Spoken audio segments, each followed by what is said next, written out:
माननीय मनोज जरांगे साहेबांनी मुंबई जाम केली नाही, संख्येमुळे ट्रॅफिक जाम झाली होती आणि बंजारा समाज सुद्धा या मुंबईला जेव्हा जाईल तर मुंबई जाम करणार नाही, संविधानिक पद्धतीने शांततेने आणि न्यायिक मागणी तिथे मागणार आहे, जाम करणार नाही आणि शांततेने आम्ही मागणी मोर्चा काढू। समाजाचे दोन आमदार आहेत, मंत्री आहेत, त्यांनी आतापर्यंत कुठली भूमिका स्पष्ट केलेली नाही आणि आज ते उपस्थितही नव्हते। यानंतरच्या आंदोलनामध्ये ते समावेश होतील का, सत्ता की समाज, यापैकी तुम्ही काय संदेश त्यांना द्याल?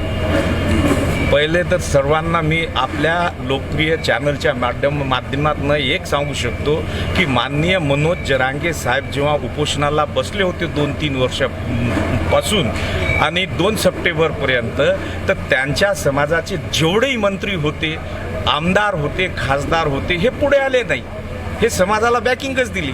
तसं आमच्या समाजाचे मंत्रीसुद्धा पुढे न येता, कारण शेवटी ते शासनाचे घटक आहे, आम्हालाही त्यांच्यावर गर्व आहे की ते आमच्या समाजाचे मंत्री आहे, आमच्या सोबतच आहे, फक्त स्टेजवर नाही आले।